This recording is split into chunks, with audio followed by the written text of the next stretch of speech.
What's up, everybody? Welcome to another episode of the Red Room Podcast. Today, I'm with one of Scotts Valley's own, Miss Donna Lind. How are you doing? I'm good. How are you? I am doing great. So, Donna has been just involved with the community, and I'm not going to steal your thunder because I want you to talk about everything that you've done in Scotts Valley and just how you made it a better place through over the years. So, let's kind of start from the beginning. Where did you grow up, born and raised?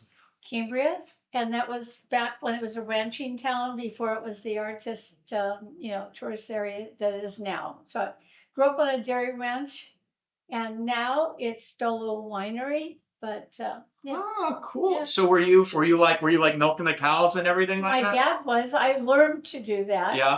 and he would squirt right into her mouth. It's like warm. Yeah, no, that's everything. Oh, that's cool. Yeah. Not so much. Yeah. Warm milk, not the same. Yeah. It's definitely not. It was still a cool memory I have. But he taught us how to milk cows, and How many cattle did you all it have? was I don't remember 'cause it was a couple hundred, but we were on 360 acres Oh, wow. and a large dairy ranch, and I was the oldest, so I remember going out and helping him, riding with him when he tried to look for any cattle that was missing, and maybe have a calf and find them and bring them back in. Yeah. And then from there, where'd you go from there? High school, all of that. Yeah, I went through, kindergarten through freshman year in Cambria, and then my folks split. My grandparents sold their home in Oregon and came down and helped my mom move us to Santa Cruz. My uncles and family were all in Santa Cruz. So my sophomore year, 15 years old, we moved to Santa Cruz, and my grandparents helped my mom raise us, and been there ever since. So what high school did you go to? Santa Cruz High. Santa Cruz High? Yeah. Right? So, there, yeah. there you go. Yeah. How many high schools were in the area at that point? Scotts Just Valley wasn't a thing. No, SoCal and not Aptos. Harbor was opening, I think, in my senior year. So it was just Santa Cruz and SoCal at those early days. Wow. Yeah. And so what was the did you play any sports, anything like I that? was a gymnast. I was a gymnast, and What events yeah. did you do? My specialty was beam, and went to Reno and competed on the team with the statewide tournament. And Wow. yeah, so. Well, what was that like? Because I did a little bit of gymnastics early on when I was younger, but I know it takes a lot of just technique and literally I was balance. really flexible, Yeah. and I have a picture of me as sitting with my feet spread and my hands and chest on the ground, and someone doing a handstand on my back. And Antonelli, so the name is pretty well known back then. Yeah.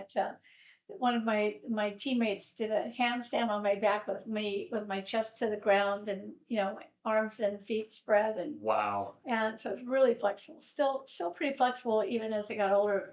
My golf instructor had said, "I'd like to give some of your flexibility to your partner here because you're a little too flexible." So, but I was going, okay. So, Did you ever think about going towards the Olympics or anything, or competing at the collegiate level too, or? yeah, I had thought about it. It's funny. I graduated. I got hired. I actually, while a senior in high school, I got hired for the city as a city health secretary. My uncle worked for Watkins Johnson.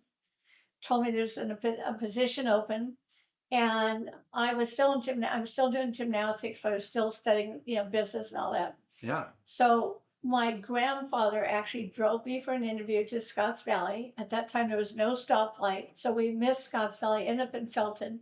Wow. And I got my grandfather was retired career military. The city manager was career military. The two, I interviewed, but I always say the two of them interviewed and decided I could start on Monday. So it was just one of those things. So I still came down and participated on the gym team, even though I graduated. And then I ended up teaching some of the local kids gymnastics. But I That's got the neat. job, as a high school senior when I've often said there is absolutely no logic to the city manager hiring me. High school girl, no experience, never worked in an office, and he saw something in me. I would not have hired me.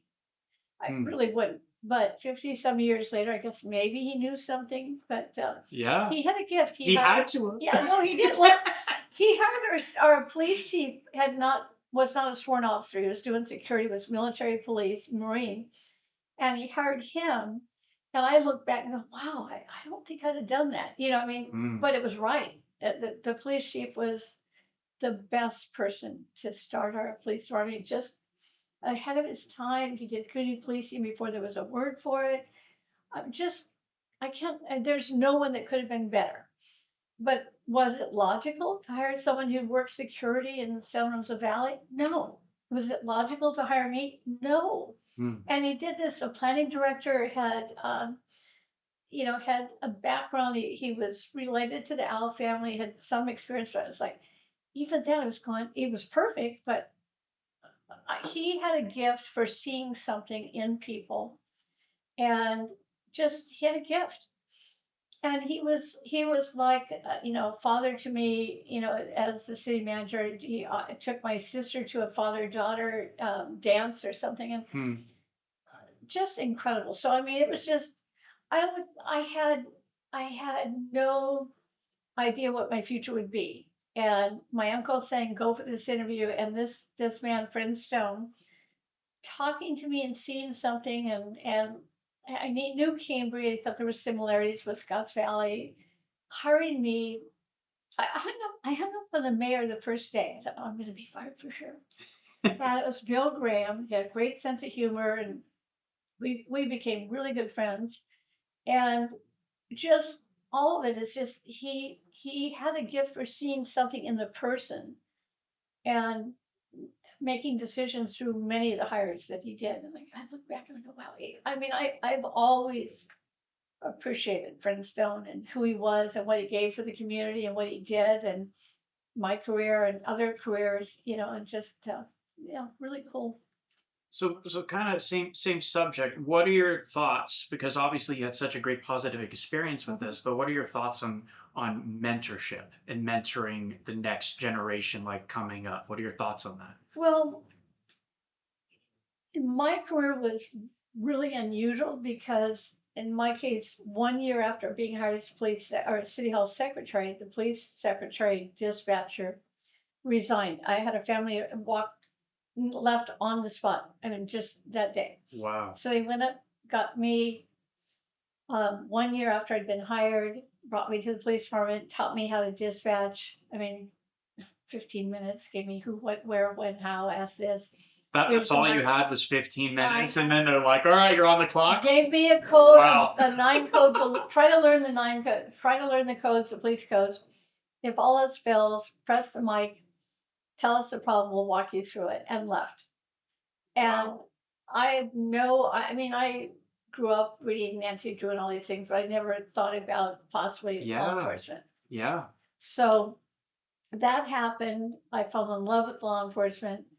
When you're asking about mentoring, I finally was sent to train the dispatcher with Capitola PD, and I ended up training other dispatchers as it went along, and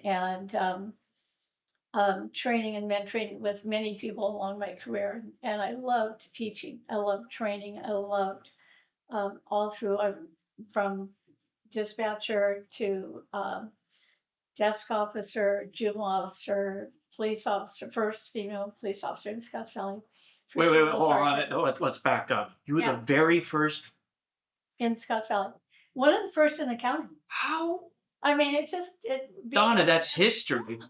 it was. That's legit history. I'm tripping No, over my words. no, yeah. That's amazing. No, and it's I'm really proud of that, You and should be. yeah, That's and great. Wow. one of the first in the county. So I mean, it was glass Yeah. ceiling type of thing, but had an awesome police chief that watched. I mean, that was Wow. not an easy time Hmm. to be a female police officer and being Hmm. someone small my size. Yeah. I mean, I've told the story that my first call when I actually became the police officer from the dispatch and the interim, and Hmm. there was several years I was desk officer, so I was in the office and kind of in helping certain child crimes and sex crimes and helping undercover because I didn't look like a cop. Um, But when I was finally sworn, the first call I went to, the man said, "There's a police car in a uniform." He goes, Yeah. "I called for a police officer." And people, "Weren't you pissed?" I go, "No, I would have asked for the male officer too. I would have said, no, no, I want the boycott. This whole thing, no." And so no, he couldn't be upset. And I Yeah. said, "Well, let me see if I can help you. And if you're not comfortable, I'll call the boycott." I didn't say it, but I saw Yeah. the male officer. And he later went around and told people in town, "I was your first call." So Wow. it was a time that it wouldn't have it wouldn't have done anyone any good if I'd have gotten angry. And they said, "Weren't you mad?" No. Again, there weren't other female police officers. So of course he's questioning on, little female thing in the uniform. I'm not sure she can help me. But Mm. by not getting offended and being and understanding, Yeah. he became a fan. And he ended up telling me, "How was your first call? I was all, this is so cool." And then I was Yeah. able to share with other, women who came along. Um, I really, I mean, first it was in dispatch helping other females, have usually most of them were female, not all, but training and mentoring. And then as I came up the ranks, it was, it really felt good to be able to share from my experience and know that Yeah. pay it forward. So, Wow. That I'm still like on the fact that you were the first. yeah, Wow. your mom knows that story, but many people don't. Yeah. It's just, it was, I mean, when I was first hired, the city manager swore me in as a policewoman. Actually, with that, I have that business card, and the chief was going, "I really don't know why that happened," because he came back and goes, "Oh, no, you can't do Huh. that. We need to Yeah. send her to the police academy." And I was police secretary too, so he's going, "I can't do without her right now, so you got to take that back." And people said that probably wasn't legal, Mm. sworn in, take it away. But, I knew he cared, and he's like, "This is good. You want to do this, and you have confidence, but there's procedure. Yeah. And so you can't do it till, if you do this, you have to go to the police academy." And that at that time was just a couple months, wasn't much. I mean, maybe 12 weeks or something, 14 weeks. And now it's like 6 months. But Mm. he's, "No, no, no."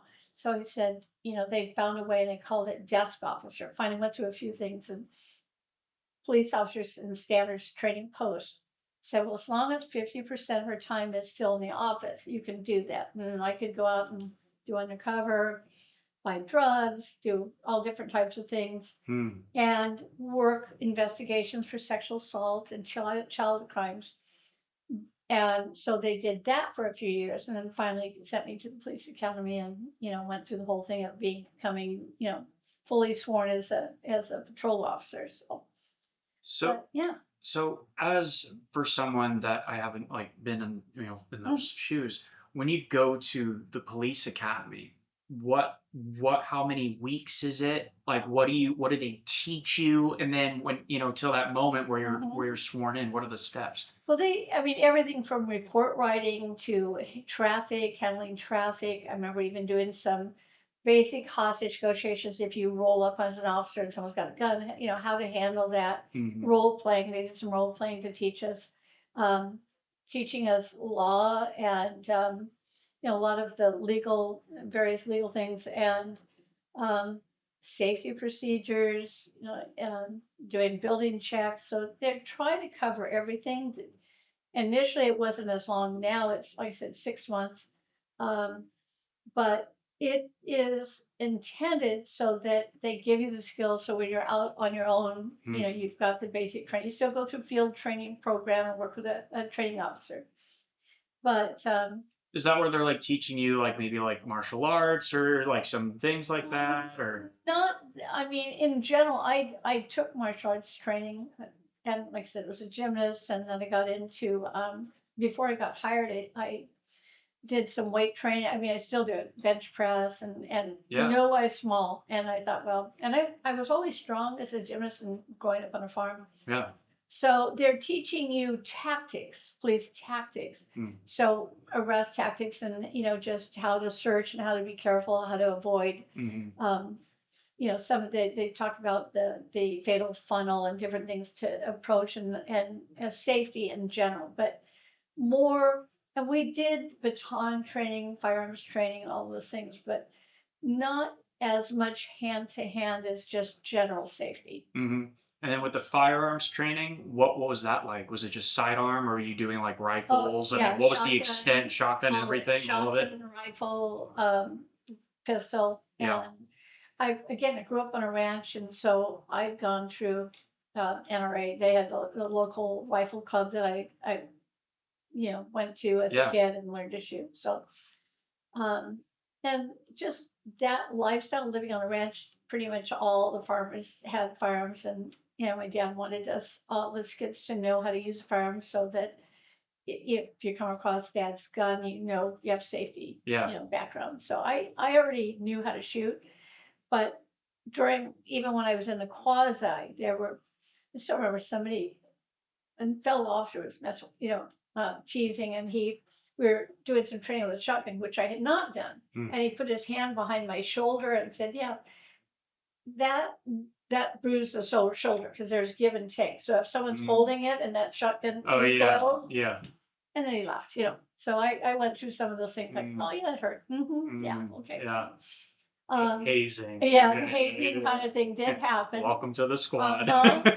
And but you go through. I mean, our police sergeant actually had a course set up with like patrol car doors, car doors Mm. where you would move from a course and practice shooting behind a car Hit certain door. targets and Yeah, yeah, everything. and running and being able to get your heart rate up and make sure that it's not just standing shooting at a target, but Yeah. actually trying to do job related course. Is so like physical fitness, is there a threshold that you have to run the mile underneath a certain amount of time? Are there like certain like things Yeah, that you have to hit? the academy had a whole list of things, and then for firearms, I mean, for the physical fitness testing, they have a course. You have to get over a 6 foot wall, Mm. go up and over some hurdles and drag the dummy, and it's all job related to be able to show, that you could drag a partner, that you could get over that wall if you needed to, and um, my gymnastic background of being really strong, that really wasn't a problem for me. It was other Yeah. women say, well, they should make that. I said, no, if you just learn technique Hmm.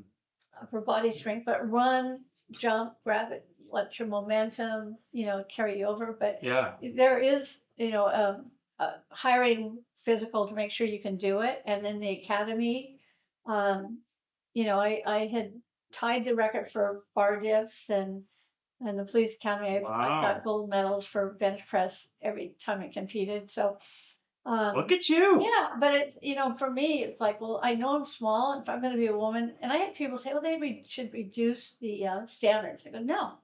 I had people later. I go, if someone my size can, and I can still now get over the 6 foot wall, Yeah. yeah, if you're hired, it was important to me to know that I can back up my fellow officers. Hmm.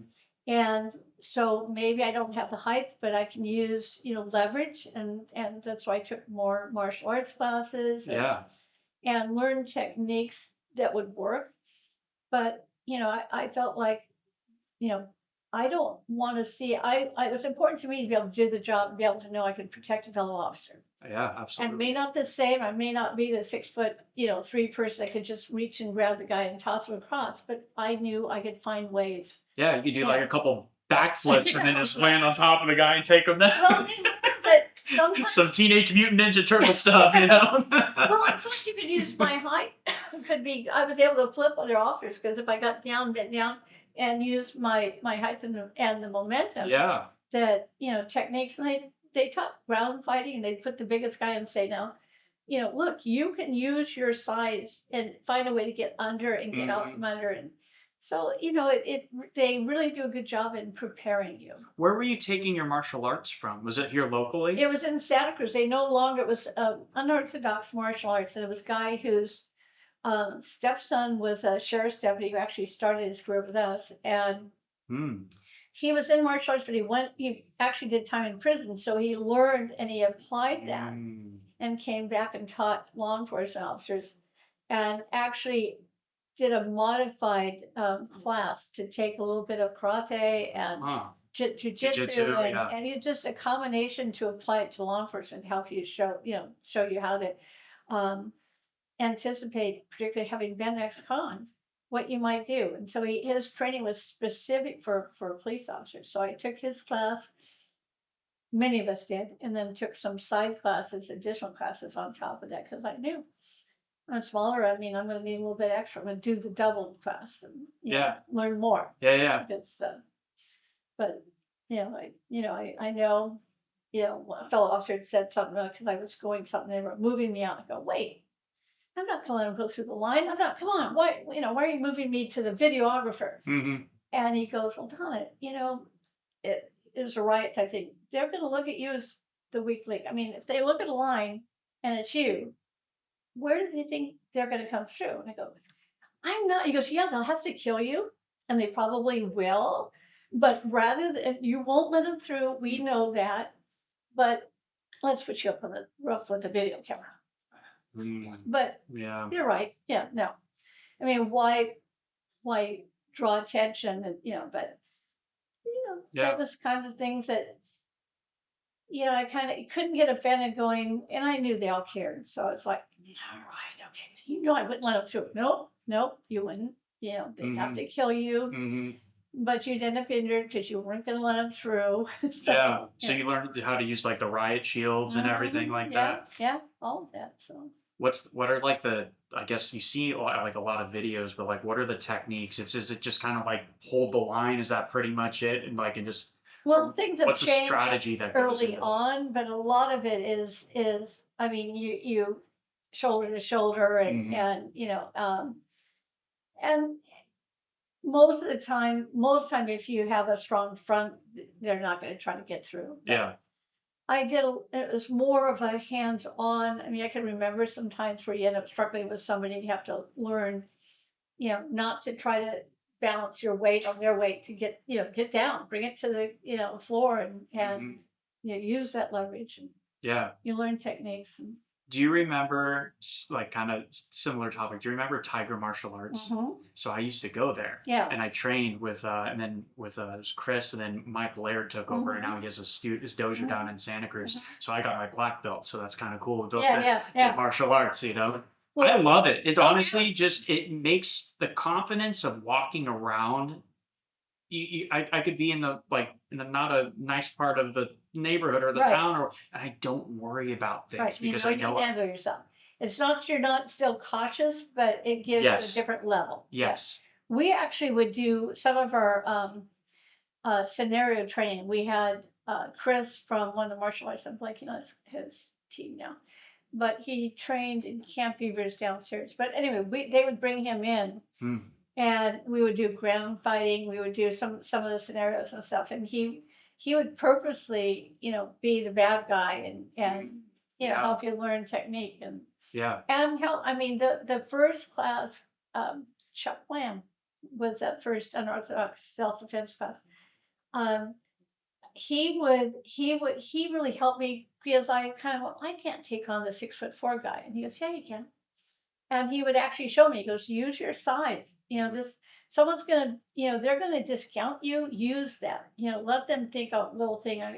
And showed me how to get my hips down and flip, flip a larger officer over my shoulder. And then showed me how you use that leverage. And so those things, gave you confidence to know if you're in trouble. I don't look for those, but I don't feel as insecure or as afraid of as I might have been had I not had that training. So did you have to go through the pepper spray and the taser? What was that like?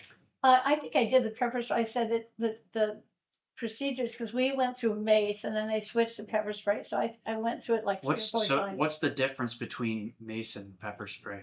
Different chemicals. Just different chemicals. Just that the pepper spray, I think, was more effective with more people, so they switched to that. But I went through that, and then I went through pepper spray. And I was like, come on, how many times have to be pepper spray? Yeah.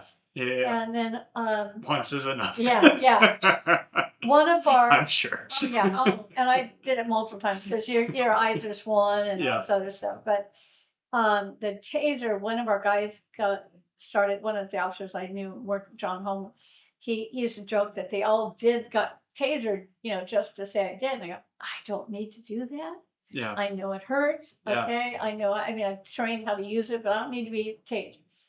And and the whole bunch of them were like, we're part of the taser. And my whole team did it. I was sergeant at the time, and they all lined up. They sat on a mat and they put an alligator clip on one guy and went all the way through to the other guy.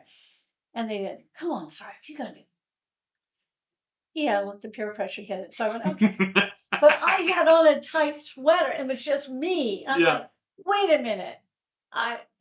They were sitting on a mat. I'm standing, and they, face plant me. But I mean, they caught me and all this stuff. But I was like, I really didn't need to do that to know that it worked. But later, I had a defense attorney go, well, that those tasers, they kill people. I go, my size, I've been tased. All of us have been tased. Yeah.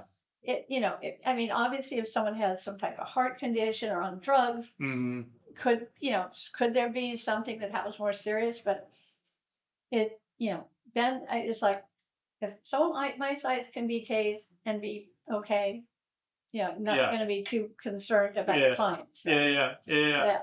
So, what rank? So you mentioned sergeant. Was that what was your top? Like, when did you well, exit the force, and then I you eventually led into your political life and yeah, helping yeah. out? Well, I started the juvenile program. Our first juvenile program, we got a grant, and when I was hired, I started that, which had a diversion program for kids. We worked on kids. I went into schools, did programs, Mm-hmm. a lot of preventive things that now we talk about Was the Dare SRO. was There was Dare no considered dare. that? I did something.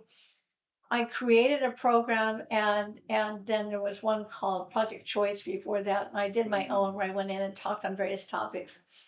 And Chief Walpole said, I want you going into all the schools, like every month, going in. So I would go in and talk about various topics, safety with strangers, Hmm. drug awareness,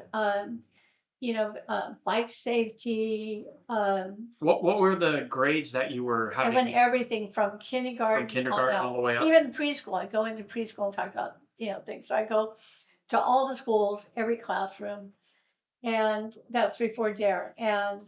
Um, and if kids got arrested, I handled it. If they were minor, we had a diversion program where I would, do community service, have them Mm. get, you know, um, put them on probation to me if they stayed out of trouble for 6 months, and we destroyed their record, give them a fresh start. So I started that program. It got state awards. We did Wow. really good things and showed less than 5% recidivism rate, and really did Oh. good things. So started that, then became an adult detective. That was juvenile, and eventually a detective sergeant.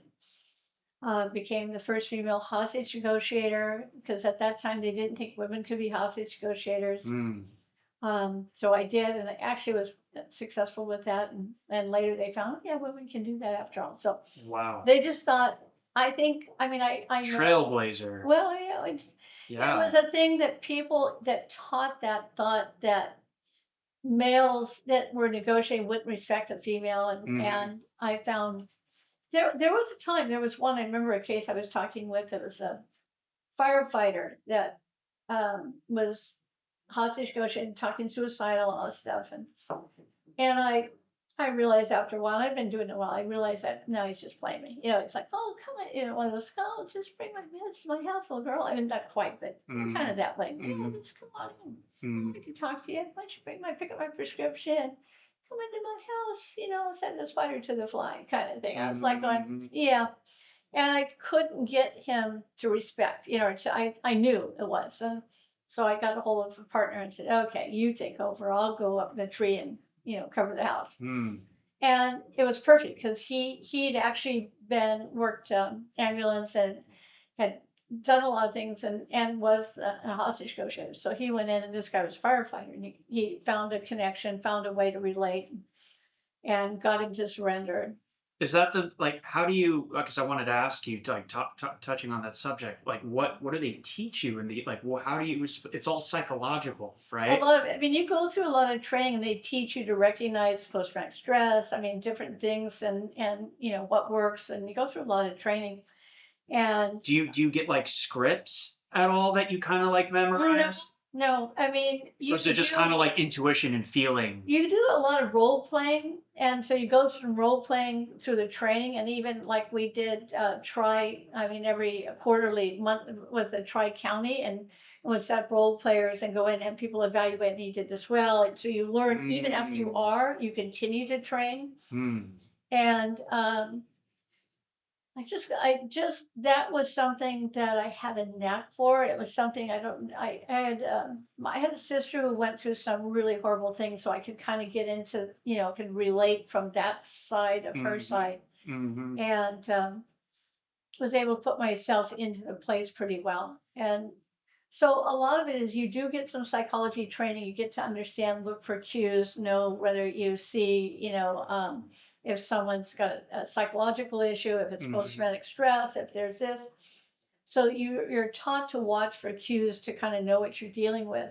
And you have a team, and so there's other people looking, going, I think this may work. And you can tag team out because mhm, if it's long term, you can kind of go, okay, let's hand off to you, see if, like I did with the mail officer. And that ended up being, this is a good old boy that just wasn't gonna, he was just gonna play the flirting, he was not gonna respect me as a cop. He just wasn't. And mm, you can't get, I mean, it's like, you go, okay, this tool's not working. I'm not the right fit. yeah, But here's some background I got and pass off to the mail officer who'd been my partner in investigations for years too. He took mm, over. He'd seen all of it and said, okay, got this. yeah, And it worked. I mean, and that's, what you find is being patient. mhm, And it's, just you're taught a lot on what to avoid and just some of the techniques. And the role playing really helps because you really do some of that. And it's funny yeah, because I remember saying one time, well, I had this thing and this happened and it worked out. And they went, oh, you was role playing. Because you get so into it at the time. I mean, mhm, you've acted, so you get yeah, into that role and you get so into it. And then later on, it feels real. yeah. So those were really some good training that helped when it really came up. But yeah. So when you like speaking of like acting, so when you watch like a TV show or a movie and there's like the hostage negotiator, Mhm. how how Or spot on are they versus the actual a job? lot of it isn't. I mean, I've seen so many cop shows where the detective's in high heels and a skirt, and it's like, you just can't go running after the bad guy that Yeah, way. I mean, yeah, when I started, I did have a purse with a gun holster, and we had some different uniforms, and I did have the skirt and stuff early on when I was doing some of the things, but it's just not realistic. And of course, in all those cases, they write they're all usually you have one arrest, you're writing your report for hours, the rest, yeah. and they're like handling 5 calls, and DNA comes back the same day, which never happened. So um, there are some I've watched. There's some where I go, oh, that's spot on. Or you'll see someone go, no, no, no, they walk right up to the front of the door. You don't do that, Hmm. But um, most of it, if there is some of the case I'll look at and enjoy it and know it's entertainment. Go, yeah, I wouldn't do that. Or the cops go to have lunch, have a beer and stuff during lunch. Well, yeah, no, Yeah, but all right. yeah, I mean, maybe back in the '60s they did, might have, but it's like, yeah, looks good on TV, but yeah. a lot of it's not that. And especially when I look at all the particularly some of the shows that they've got the detectives and high heeled. Yes, we usually often had suit and tie. They'd be in that, which Hmm. also isn't always practical. And Hmm. take a detective to work with it, pull the tie off, and go in and do that. But um, it's just there are certain things, particularly going up to how approach a building, and they Hmm. always yell, police when they're 50 yards away. So, no, they're always going to run. Wait till you get closer. Yeah, But that doesn't make for good entertainment and good TV shows. yeah, So yeah. yeah. That makes sense. Okay, another question. I'm a big car guy. Mhm. So when it comes to like police vehicles, like what, like again, you see in like TV shows and movies, like what you have the computer, like what's all the tech that you guys like have in there? What can you and cannot tell? You can do a lot. I remember when we first went to the SUVs, I always remember we'd had a guy in a pursuit. I was a particular case I remember that he disappeared and everybody gave up. And I went and sat on Glenwood near the high school. I went, he's going to surface eventually. So I exactly reports. I was a sergeant. I'm going to wait. I'm patient. And sure enough, eventually, like an hour later, he surfaced. And I go chasing him. And Officer John Holman, who does now the police of pursuit races, he's just an awesome driver, Yeah. but he's also fearless. But I was in the brand new sergeants, or not new, SUVs, top heavy Yeah. Tahoe, They're Tahoes, yeah. and going over Highway 17, it just doesn't handle.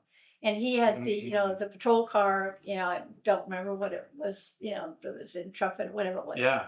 And he passed me chasing, he cut up to me. I got him and I'm going after him. And he passes me and goes past and ends up coming into Los Gatos. I'm moving pretty well, but a Tahoe just doesn't take turns.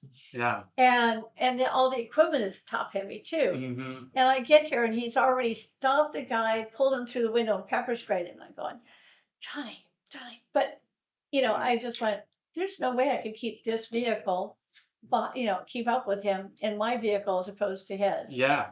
So they're better now, but those early Tahoes were not good pursuit cars. So for the pursuit cars, like since you made that annotation about the vehicle being top heavy, do you get to like my question is, do you go to the different car companies and say, hey, or do you have like a Ford with Ford, No. or and then do you say, hey, these are our notes from this, can you try to change, or how does that all work? State usually gets a contract for whatever vehicle, and everybody goes, all the police agencies, well, I'm not sure the CHP goes through them, but all the police agencies do. I think CHP does too, and they go with whoever's offering that contract to law enforcement.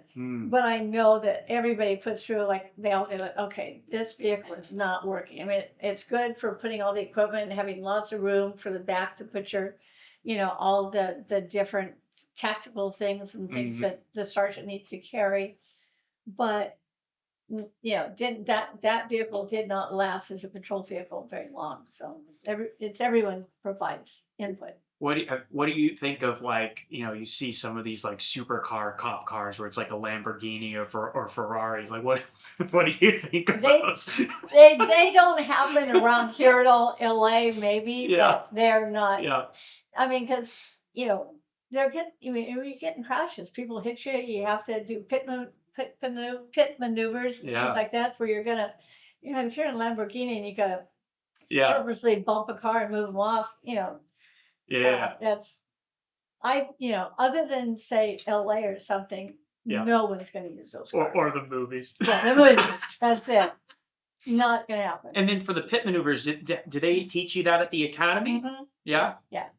What's that? How do they do the training? Are you on an airfield tarmac, so there's no structural damage to any nearby buildings, real estate? We went through that even annually, training. We used to train down by the boardwalk in that parking lot along the river. Oh wow! And set out courses and obstacles and put cones and go through and how many you get dings for any cone you hit. And so you go through a lot of training and you continue that training. I went up by Moffett for some advanced training, and driving training, stuff like that too. But in addition to that certification, you locally train too. And then in terms of driving a patrol car versus a motorcycle, do you get the choice of oh, I want to be a motorcycle cop, or you can apply and then you have to go through a whole separate training. We have what are the pros and cons in your opinion of each? You have to have it takes someone dedicated to practice and train, and motors can be more dangerous. So you have to have somebody. John Holman was a motor cop, one of ours, and Guy, and a few of ours. That Bruce Lindsay, long time, Steve Lynn. Most of them have some experience, and they have to go to CHP training. Usually, it was CHP motor training, and they had a 40% washout or something. And they had a large washout range at that time. And so some of the agencies looked at some that were not CHP, but you have to have someone willing to make that dedication.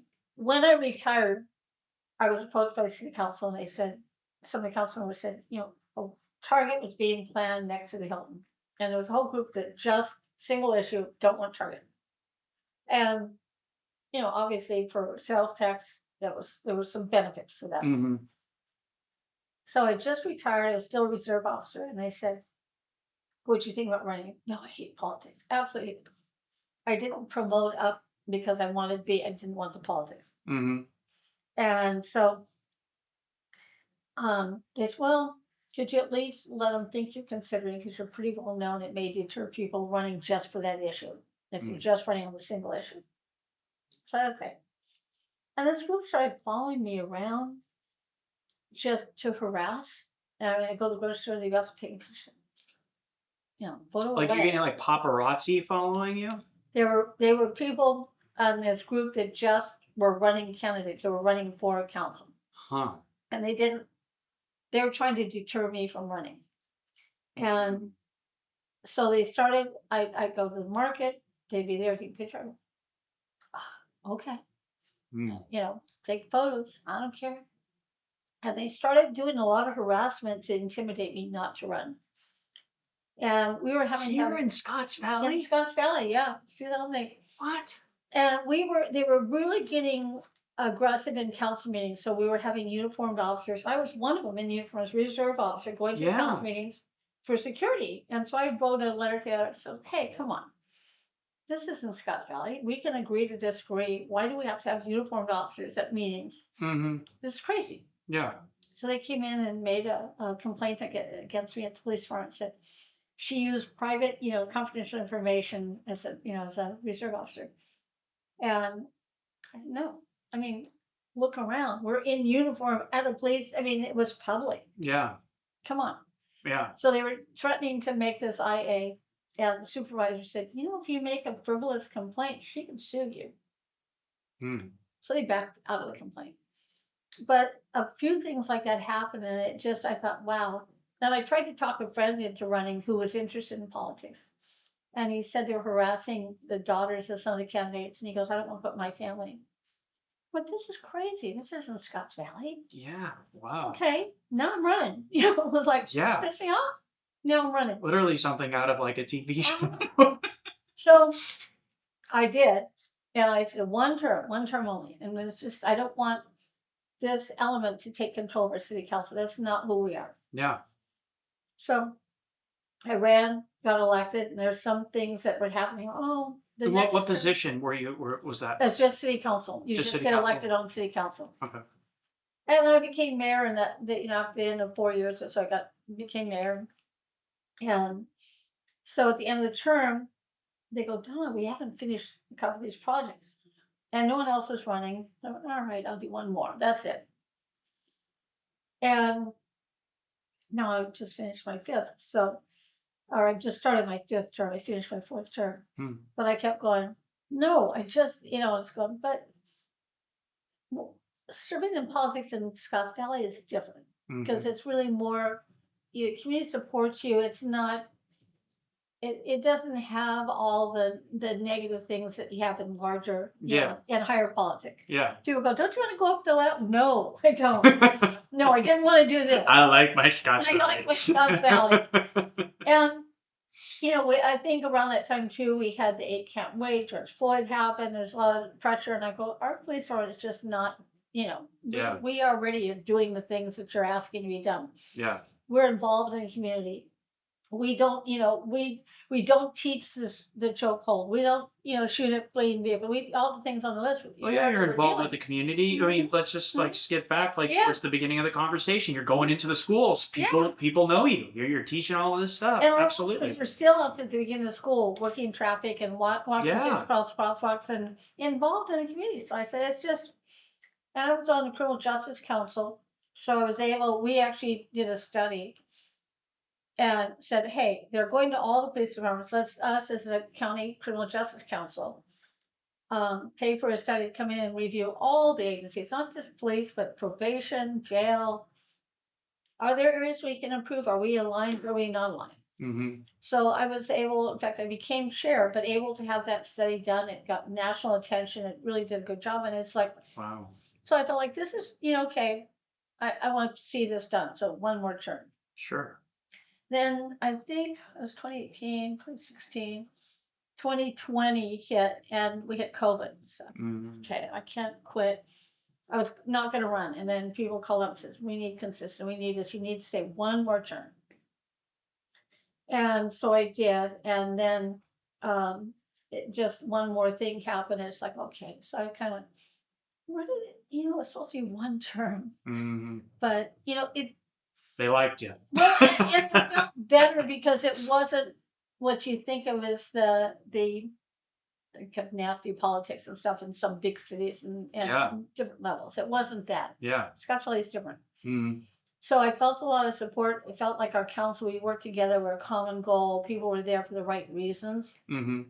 So it's like, okay, feels good to still be involved, still, especially when, there was attacks on police agencies and I know what our department's done and there was all this negative stuff. I thought, no, I need to speak up. I need to, Yeah. protect the things in Scott Valley that made us special. So, Yeah. Wow. So that's yeah. That I mean, good for mhm. you. You literally went. That was a rough period, like just historically, and you held the city together. Well, and it's funny Pretty because much. Yeah. I look at, I started my career taking minutes for council meetings when I first got hired as Mm-hmm. a high school girl. Mm-hmm. I thought they were boring then. They still can be boring now. But and I go, wow, I took the minutes and did this, and now it's full circle and behind the dias. Yeah. And who would have guessed? I I had said something. They say if you want to make God laugh, tell him your plans. I go, yeah, God would have been laughing because this was not my plan at all. So Yeah. Yeah. Yeah. Yeah. So Donna, I want to talk about too. Scotts Valley High. How did that come to be? Because I know there's a story there. we just had our 25th anniversary. I was just at the 25th anniversary gala, and actually I wasn't as involved. I was still a police officer, but I saw it, and some of the original board members were talking about how they had this plan and they found the location, and people were, no, you can't put it over here, Cupcake Mountain, you can't put there, and. And then they looked out at Grand Hill Road and looked at that location. No, if you put it there, they're going to have to put a stoplight. No, there's a stoplight there anyway. But and they went through 10 years of trying to fighting for a location and dealing with all the naysayers and everything out in my backyard and all these things. Yeah. It took 10 years, and as they said, we thought, oh, want to build a high school, everyone wants it. Mm-hmm. Take a year or so. Mm-hmm. 10 years. And Wow. it took that time to finally get it built and all the concessions and finally have our own high school and have it be something we're so proud of. Where did so before Scotts Valley High was built, what was the school district? For Scotts Valley? Where were they going to high school? Was it Santa Cruz? Half of them went to Santa Cruz, half of them went to SoCal, and it was depending, they split the town in half. And Interesting. depending on if you're in the Whispering Pines area, you went to Santa Cruz, and if you were in the Grand Creek area, for instance, you'd go to SoCal. Interesting. Okay. Okay. Yeah, that's crazy. 25 years with the high school. Mm-hmm. That's fun. Yeah, I graduated in 2010. Mm-hmm. And of course, our 10-year reunion landed on COVID. Yeah. And Yeah. so everyone's kind of looking at me, they're like, what are we going to throw it? Like, we'll do it every 15 years, guys. Yeah. Yeah. You know? Okay, so there's other big news with Scotts Valley, and I want to talk to you about it as well. Mm-hmm. Downtown. Mm-hmm. What's Town center. yeah? What's the deal? Like, how did that come to be? I know Randy Johnson was involved in the very early Yeah. stages. Didn't it go all the way back to like 2003 or Yeah, something? at least I think even maybe longer, but Yeah. like 30 years it's been in the works. But there was always a plan thinking this would be the perfect spot. And City of Santa Cruz owned a whole sector where the airport had been was City of Santa Cruz. Mm-hmm. So Scotts Valley had bought some of it, but there was still a whole section of that property City of Santa Cruz owned. And I remember years ago, early, they said, well, we're not wanting you to build a town center. We want people to come shop down in our town. So what's in it for us? Mm. And then there was also soil contamination. Watkins Johnson was there. they had some soil cleanup, and when they were cleaning it up, and plumes that they were pulling, it ended up pulling some of the chemicals from the dry cleaners next to where Kmart was, now Target. Oh, yeah. And so those chemicals, because they were dumping, people didn't know when they're, years ago, they were Yeah. dumping into storm drains and not Hmm. really understand the environmental, Yeah. concerns. So between Watkins Johnson, the town center, some oil, that gas station that had been, um, there was a lot of soil contamination. Hmm. And so no one wanted that responsibility when they said, it's Bill, well, you're gonna have to spend thousands, tens of thousands, hundreds of thousands of dollars to clean it up. And Watkins Johnson, or later Visa, had to do a lot of cleanup, but there were other areas too. Hmm. So for a long time, we weren't able to negotiate buying the property, where all that dirt property that's closer to Mount Herman, Hmm. from the city of Santa Cruz. And they weren't really interested to sell. And Like, how often were you kind of like poking at them? continually. I mean, one developer after another would come in with a plan and try to work with them, and we think, oh, this one's going to work and that one's going to work. Nope, it's not going to work. Randy and Dean Vestiki did a lot of work on it, Hmm. particularly through the years. Hmm. And then finally, Santa Cruz had a couple things that didn't pass, ended up in some financial things where they needed to get, they needed that money. Ah, so And a few that's years why they ago, sold. yeah, they find, and the cleanup was done Yeah. mostly. And so these past few years, we were able to get some serious negotiations, and our current city manager, Molly Legault, really came in Yeah, and Molly. accomplished a lot. And Derek Tim, Randy at the time, Yeah. and suddenly, finally, they're going, yeah, you know what? We didn't pass this tax measure, so um, let's talk. And so we finally, this past couple of years, were able to negotiate a deal that's just recently been closing. And so once we own it, because I told people, look, look, negotiate with one government agency to build a project. Hmm. That's hard. Yeah. Try two. Oh, yeah. Scotts Valley and Santa Cruz. Every Oh, developer yeah. having, I mean, they just walk away going, never mind. Yeah. So finally, we're in a position where we will own it, and we're able to work with developers, pick a developer, have a vision, and Hmm. have what the community wants, and be able to say, this is what we want, and work into an agreement that this is, what we want you to build, and sell it with a contract. I think it's so cool that this is happening. And I speak from when I was going back to the Scotts Valley High days. Mm-hmm. Where did everybody hang out?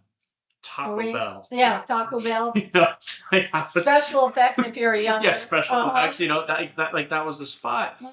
And it's just nice to be able to like have some place now that in the next hopefully couple years Yeah. we'll see. Yeah. Like No, it we'll should have be. something like that, which I think will be so cool. I think the hangar and that whole section right there with the drive-through Right. Starbucks. Uh-huh. I'll literally drive to the other side of town, even though Mhm. there's one by Mhm. Scotts Valley Market, just to go through the drive. Yeah. But Yeah. it's such a neat area. It's like the old tarmac, and I think Right. just keeping like that like thought that's like, oh yeah, this is Sky Park, and kind of like honoring it that way. Right. Yeah. Well, the only thing that's been frustrating recently is the housing element, that the state's mandating housing and taking away local control. And that's a problem. I mean, Hmm. because some of these developers are coming in. I know one of them said, you can have all your public hearings you want. We've got a blank check.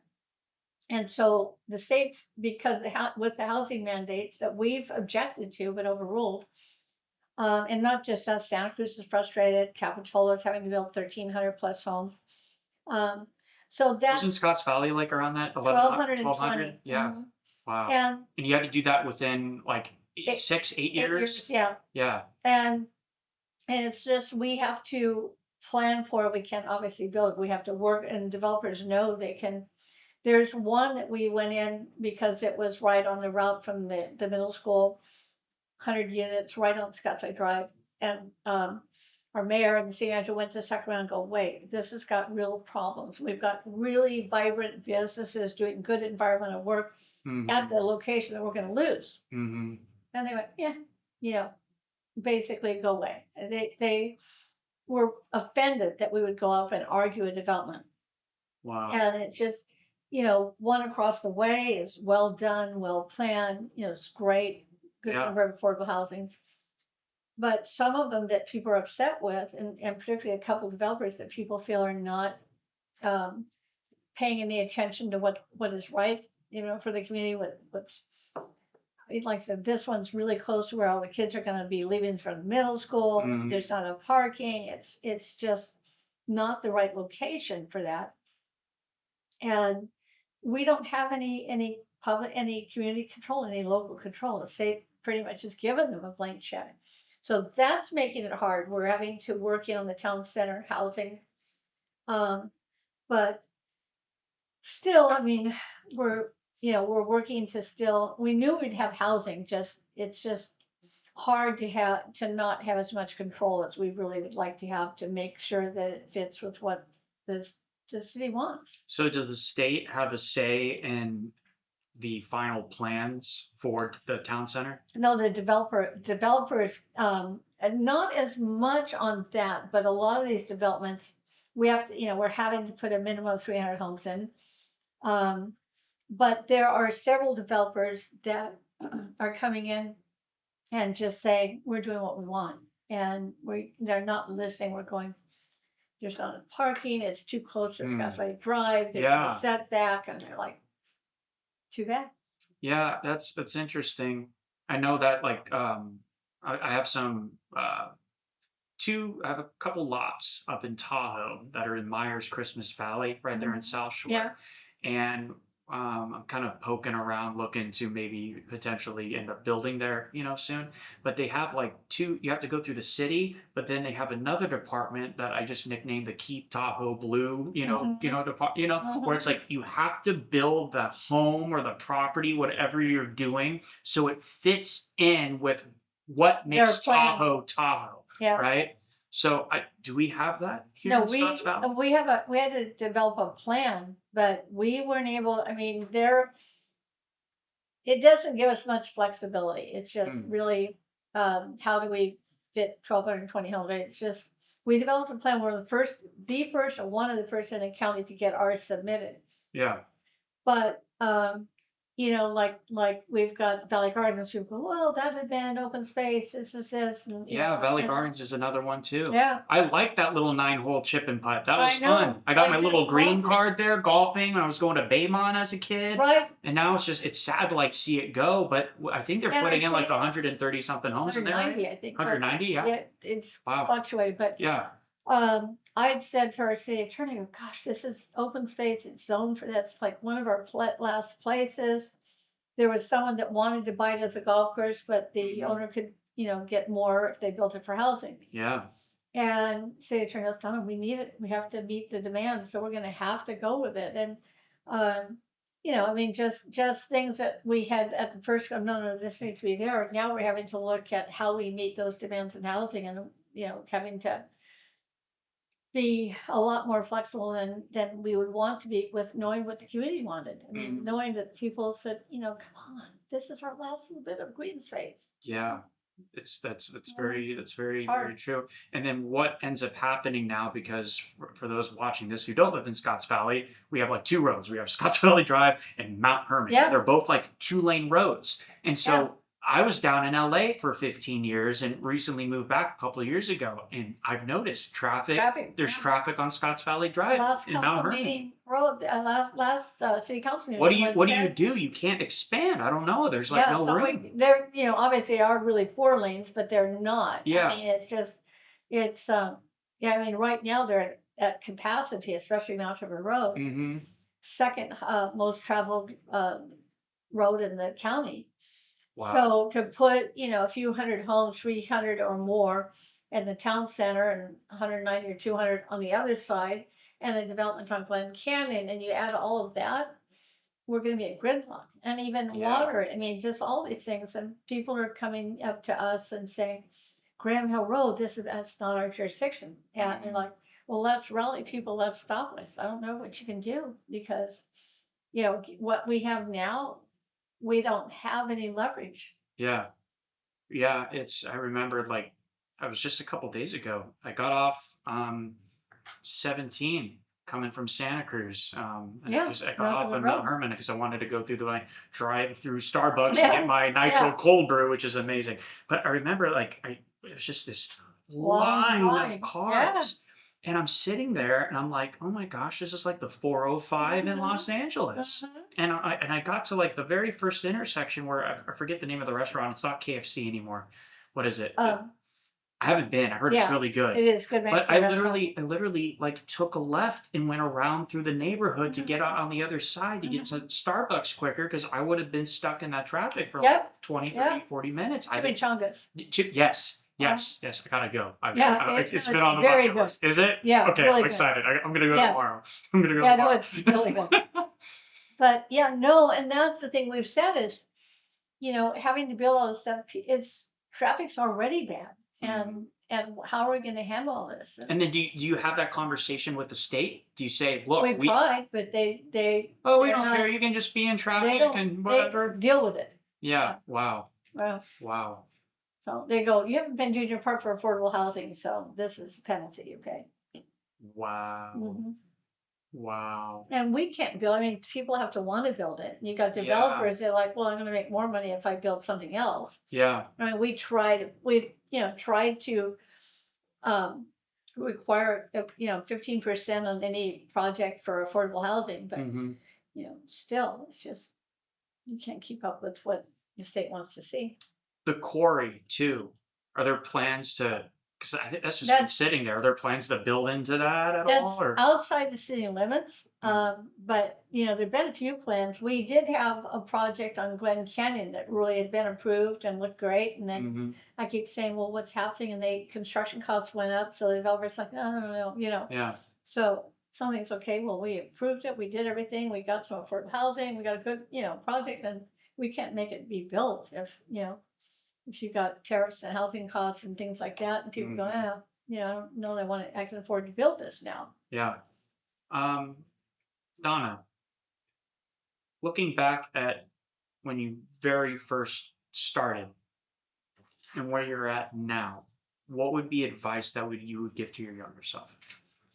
Well, one of the things I just had a young officer tonight talk to me because he was trying to get hired and he missed being hired at CHP by a certain amount. And I said, "Did you get your degree?" So yeah, I dropped out of college, and so I said, "Get back into college." It's 21, 22. Hmm. Get that degree. And it's so easy. When I got hired, I was planning on and I took classes, but you get working overtime, you start working shift work, and then you intend to get back and get that degree, and you don't. Hmm. So the thing I keep saying is take the time, get the degree. Hmm. And this young man probably, had he had a degree, he's like, just missed it by a couple of points. And my guess is that might have been, he's young enough, it's probably not a bad thing for him to have some Yeah. time. But, just had the talk of saying, get your degree, get that. And they said, well, is it required? I said, if you've got two applicants, one has one doesn't, they're going to go with the one with the degree. And it's something that I went through my career wishing I'd accomplished. And I would say, and I really thought I mean, I went, took my class, took all the classes, and then after a while you don't. Yeah. So that's the one thing I'd say. I wish I would have, Hmm. gotten that degree. That's the thing I tell young people to do. And I mean, I see, yeah, I see people sometimes getting, there's a lot of things being the first female that I wouldn't wish on other people, and I would say Yeah. our chief was really good at not allowing a lot of the things to happen other places. Yeah. But I see people now being afraid to even talk and joke and give a side hug or something. I go, "Eh, Yeah. I don't want to be that. I mean, I'm thankful I wasn't in that place either. Yeah. Um, you know, I'm glad that there's more respect for women in law enforcement that there wasn't early on. Hmm. But I also thankful that we could have joked and kid and been, really the good team that I had growing up and good friends that I had that I could tease back and not worry about it being, misinterpreted or, so finding that happy medium.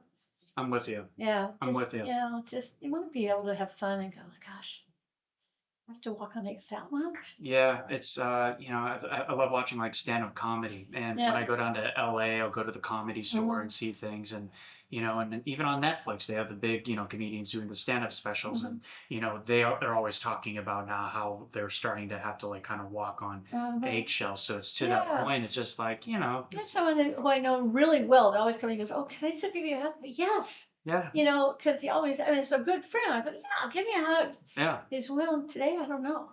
Well, always ask. That's good, yeah, but I don't want him to. I don't want someone to be afraid of joking and teasing and kidding. I don't mean something gross, but yeah, it goes so far that you can't be you.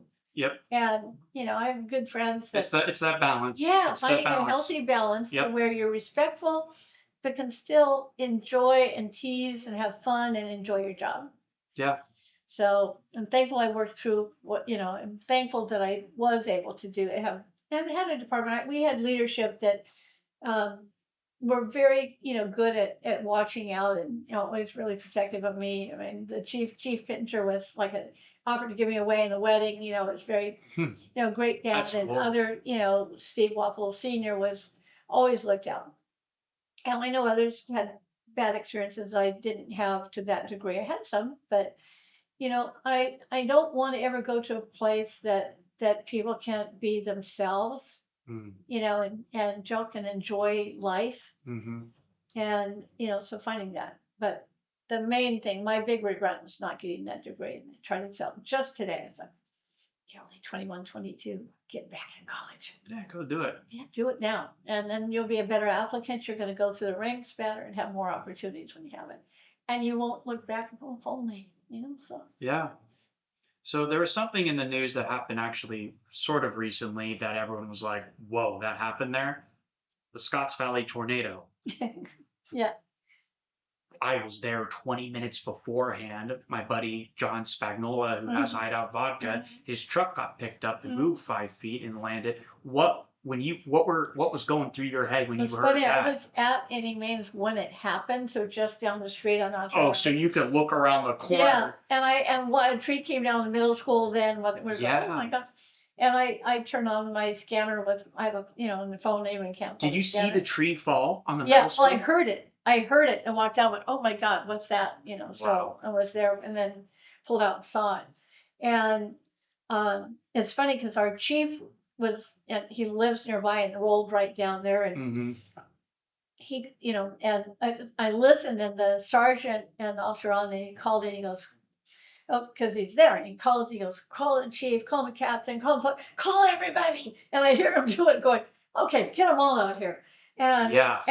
one of our captains had been in training, he was home, he wasn't feeling well, he's been in bed, just, flu or something. Yeah. And they called him and he goes, God, I got the call, and dispatcher said, there's a crash on Mount Vernon, multi-car. He goes, okay. You got Yeah. a traffic sergeant on. I'm sure he's taking care of it. Yeah. Spotted chief, are you rolling? He goes, to the crash? No, a tornado. He goes, she didn't say that. He goes, okay. And he goes, man, the adrenaline went and I didn't even feel sick anymore. I got out Yeah. there and go, wow. Yeah. So, I mean, it was, yeah. In fact, the chief talks about that. He joked about it, the Fallen Officer Foundation. He was MC and he said, I used to go to these things like, oh, Scotts Valley, who were you? And I was never included with the cool kids. He goes, then we had a tornado. Then I said, we had a tornado. And I was part of the chiefs, the cool chiefs, but he Yeah. would joke about, whoa, you're from that town that had the tornado. So So where did it drop and where did it end? Because I saw some it videos like came, on Twitter that yeah, were kind of showed it. I saw it like going through, I think the Valley Starbucks. Gardens. It Yeah. came across like from Valley Gardens, that area, CVS and stuff towards, Target, and just Wow. came right across.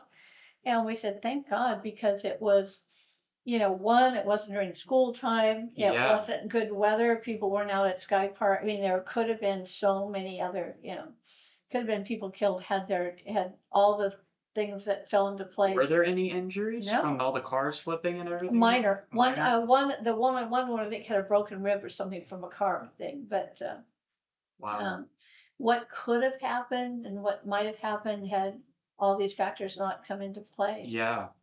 Yeah, Yeah. we were really lucky. Yeah. No, I mean, it was insane. And then again, I was there 20 minutes before when I got back to the other side of town, by the vineyards and Mhm. everything.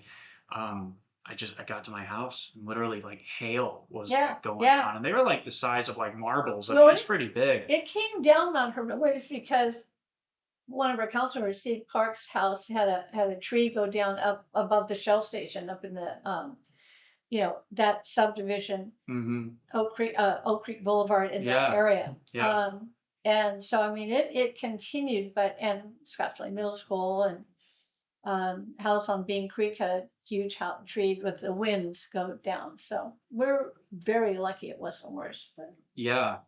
It was funny, not in the sense of the tornado, but I had friends reaching out because you never think this thing would ever happen in yeah, like yeah. Scotts Valley. Mhm. I had friends from LA. Blake, are you okay? Yeah, no, I'm no, like, yeah. yeah, A lot of I'm people good. I know A lot of have, colleagues from LA reaching out, like, hey, I hope you're okay. And I'm yeah, like, yeah, no, I'm good. yeah, You national know? news. It made, and so a lot of people I heard they were hearing people from out of the state and stuff Yeah. calling saying, "Are you all right? Tornado hit you." Yeah, it's funny, like seeing like on Facebook, you're looking in the comments, they're like, where is Scotts Valley? Yeah. That's why, like I said, our chief joke with, "Oh, now I get to be, I'm the cool chief now, Yeah, not the who? Where's Scotts yeah. Valley?" Well, Oh, where the tornado was. yeah, well, it was funny too, because if you looked at I have an iPhone, and so I got a weather notification that was like, oh, tornado possible in San Francisco. Yeah, Did you get that? I was yeah, like, no, San Francisco, and then it's like, oh yeah, one hit in Scotts Valley. I'm like, what? yeah. I know.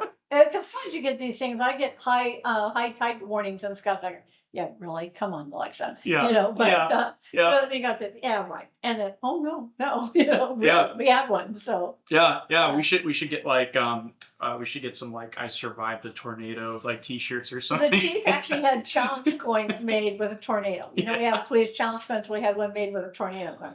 Okay, now I can give out the tornado. Yeah. There you go. We Yeah, can do yeah, that. We can do that. yeah. Oh my gosh, Donna, this has been a lot of Oh, fun. enjoyed it. Yeah, thank you for coming Yeah, thank on, you. and thank you again for just all of your years of community service for the Appreciate city of it. Scotts Valley and just, making it a better place. And, you made it safe for, kids like us growing up. Yeah. And I wouldn't have traded my childhood growing up in Scotts Valley for the world. That's what So I thank you. love about, I mean, even now we have a SRO that's making changes. John Holman did a lot of good things. And, we've just, we still, people in some other agencies go, oh, you guys, want kids across the crosswalk? Yeah, we do. You know Yeah, what? And I like that. yeah. That's what I love about Scotts That's Valley. what makes still us a have cool place, we still touch. Yeah, And, yeah. people say Cops Valley. Yeah, don't screw around with Scotts Valley. Pass that reputation on. That's it. That's it. That's it. Yeah. Well, thank you again. Thank And you. thank you for watching. Make sure you like, share, comment, and subscribe. It really does help us out here at the Red Room Podcast. And we will see you next time. Cool. Bye, everyone.